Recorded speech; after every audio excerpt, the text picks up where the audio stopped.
Hi all welcome to football arena. ഇന്നലെ FIFA club world കപ്പിൽ നടന്ന മത്സരത്തിൽ റയൽ മാഡ്രിഡ് സമനില വഴങ്ങുകയാണ് ചെയ്തിട്ടുള്ളത്.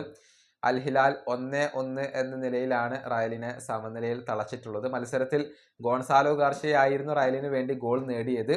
ആ ഗോളിന് അസിസ്റ്റ് നൽകിയത് റോഡ്രിഗോ ഗോസാണ്. മത്സരത്തിന്റെ സ്റ്റാർട്ടിംഗ് 11-ൽ റോഡ്രിഗോ ഉണ്ടായിരുന്നു. ഒരു അസിസ്റ്റ് കരസ്ഥമാക്കിയതോടുകൂടി റയലിന് വേണ്ടി 47 അസിസ്റ്റുകൾ പൂർത്തിയാക്കാൻ ഇപ്പോൾ റോഡ്രിഗോക്ക് കഴിഞ്ഞിട്ടുണ്ട് എന്നുള്ളത് മാത്രമല്ല, റയലിന് വേണ്ടി ഏറ്റവും കൂടുതൽ അസിസ്റ്റുകൾ നേടുന്ന 4ാമത്തെ ബ്രസീലിയൻ താരമായി മാറാനും ഇപ്പോൾ റോഡ്രിഗോക്ക് കഴിഞ്ഞിട്ടുണ്ട്. റിക്കാർഡോ കക്കയെയാണ് അദ്ദേഹം മറികടന്നിട്ടുള്ളത്. ഈ ലിസ്റ്റ് നമുക്കൊന്ന് പരിശോധിക്കേണ്ടതുണ്ട്. റയലിന്റെ ചരിത്രത്തിൽ ഏറ്റവും കൂടുതൽ അസിസ്റ്റുകൾ സ്വന്തമാക്കിയ ബ്രസീലിയൻ താരം അത് മാഴ്സലോയാണ്. 95 അസിസ്റ്റുകളാണ് അദ്ദേഹത്തിന്റെ പേരിലുള്ളത്. 2ാം സ്ഥാനത്ത് റോബർട്ടോ കാർലോസ് വരുന്നു, 93 അസിസ്റ്റുകൾ. 3ാം സ്ഥാനത്ത് വിനീഷ്യസ് ജൂനിയർ ആണ് വരുന്നത്. റയലിന് വേണ്ടി 74 അസിസ്റ്റുകൾ പൂർത്തിയാക്കാൻ വിനിക്ക് കഴിഞ്ഞിട്ടുണ്ട്.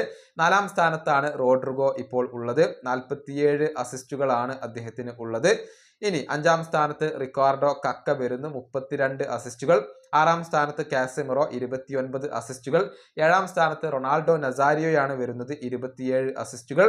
8ാം സ്ഥാനത്ത് റോബീഞ്ഞോ വരുന്നു, 27 അസിസ്റ്റുകൾ. ഇങ്ങനെയാണ് ഇപ്പോൾ കണക്കുകൾ വരുന്നത്. റോഡ്രിഗോ ഇതിഹാസങ്ങളുടെ നിരയിലേക്കാണ് ഇപ്പോൾ കുതിച്ചു കൊണ്ടിരിക്കുന്നത്. കൂടുതൽ അസിസ്റ്റുകൾ അദ്ദേഹത്തിന്റെ ഭാഗത്ത് നിന്ന് പിറക്കുമെന്ന് നമുക്ക് പ്രതീക്ഷിക്കേണ്ടിയിരിക്കുന്നു.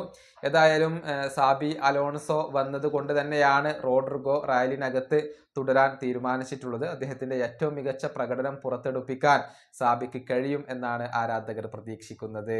ഈ വീഡിയോ അവസാനിപ്പിക്കുന്നു. അടുത്ത വീഡിയോയുമായി വീണ്ടും കാണാം.